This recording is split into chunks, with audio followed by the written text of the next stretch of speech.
నిర్వహణ కమిటీ అధ్యక్షులు శ్రీ బి నాగభూషణ్ రావు గారిని సభను ఉద్దేశించి మాట్లాడాల్సిందిగా కోరుతున్నాను.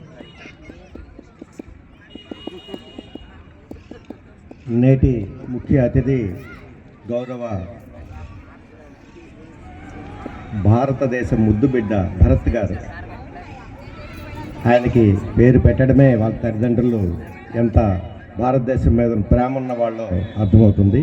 అలాగే వారికి మన పార్వతీపురం ప్రాంత ముద్దుబిడ్డ కర్షక మహర్షి డాక్టర్ రామ్మోహన్ రావు గారికి, అలాగే ఈ కార్యక్రమానికి విచ్చేసినటువంటి నా గత జన్మ పాత మిత్రులు, పత్రిక మరియు డిజిటల్ మీడియా విలేకరులకు, ఈ కార్యక్రమానికి వచ్చినటువంటి ప్రముఖులు, ఆర్ఎస్ఎస్ కార్యకర్తలు, పిల్లలు, పెద్దలు, హిందూ ధర్మం అంటే ప్రేమ, అభిమానం, గౌరవం ఉన్నటువంటి అందరికీ పేరు పేరున శిరస్సు వంచి నమస్కరిస్తున్నాను. మొదటిగా నేను భారతీయుడను అని చెప్పుకోవడానికి గర్వపడతాను. నేను హిందువును అని చెప్పుకోవడానికి మహా గర్వపడతాను. ఏ దేశమేగినా ఎక్కడికి వెళ్ళినా నేను హిందూ అని చెప్పుకోవడానికి సంకోచించే సమస్య లేదు. నేను ఈ మధ్యనే ఆస్ట్రేలియా వెళ్ళాను, అంతకుముందు అమెరికా వెళ్ళాను. వెళ్ళేటప్పుడు అక్కడ కూడా నేను బొట్టు పెట్టుకుంటే అదేంటి అంత పెద్ద బొట్టు పెట్టుకుని తిరుగుతున్నావు అనేవాళ్ళు. ఏమైనా సరే వాళ్ళు ఇండియా వస్తే బొట్టు పెట్టుకుని తిరుగుతారా? లేనప్పుడు నేను ఆస్ట్రేలియా వెళ్ళినప్పుడు, అమెరికా వెళ్ళేటప్పుడు నేనెందుకు బొట్టు మానేయాలి అని చెప్పి వాదించే దమ్మున్న మరగాడు నేను. హిందువు అని చెప్పుకోవడానికి మనం తలదించుకోవాల్సిన పని లేదు. మన ధర్మం అది. ఈ భారతదేశాన్ని గతంలో ముస్లింలు వచ్చి దోచుకెళ్ళిపోయారు. అయినా భారతదేశం కానీ, హిందూ ధర్మం కానీ, హిందూ మతం కానీ ఏ మాత్రం కూడా చెక్కు చెదరలేదు. తర్వాతను బ్రిటిషర్స్ వచ్చారు, క్రిస్టియన్స్, వాళ్ళు దోచుకెళ్ళారు. ఏమన్నా తగ్గిందా అండి? భారతదేశంలో హిందూ మతం ఏమన్నా తగ్గిందా?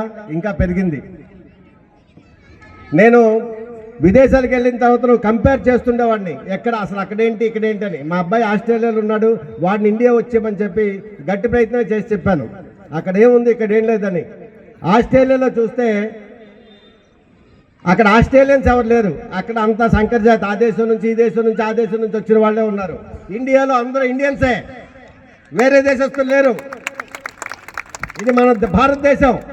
ఎవరు ఏమి తీసుకెళ్ళిపోయినా సరే ఇండియా చెక్కు చెదరదు. నేను దాన్ని ఖచ్చితంగా నమ్ముతాను. అమెరికా చూస్తే అమెరికా కాదు, అమెరికాలో ఉండే వాళ్ళందరూ ప్రపంచం నుంచి వెళ్ళిన వాళ్ళే, మన ఇండియన్స్ కూడాను. ఈ భారతదేశానికి భవిష్యత్తు ఉంది.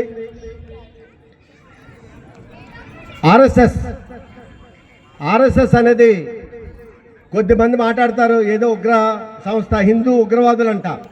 హిందూ ధర్మం గురించి మాట్లాడితే హిందూ ఉగ్రవాదులంట.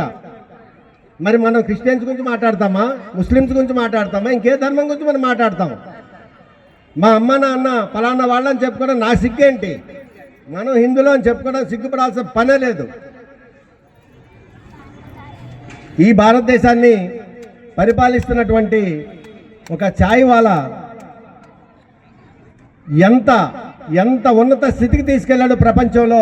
చివరికి ప్రపంచ దేశాధినేతలు కూడా కాళ్ళకి దండం పెట్టే స్టేజ్కి తీసుకొచ్చారంటే అది భారతదేశం తాలూకా గొప్పతనం.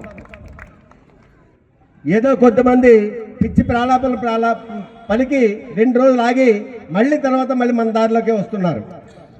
ఈరోజు చెప్పండి, హైయెస్ట్ క్యాడర్లో లంచగొండితనం ఉందా?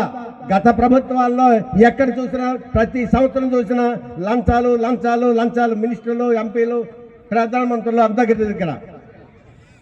గత 11 ఏళ్ళు 12 ఏళ్ళుగా లంచగొండితనం అనే పేరు వింటున్నామా? కింద స్థాయిలో ఇంకా కావాలి, ఇంకా రావాలి, మార్పు రావాలి. విద్యా వ్యవస్థలో మార్పు వచ్చింది, భారతదేశం థింకింగ్లో మార్పు వచ్చింది. ప్రతి వాళ్ళ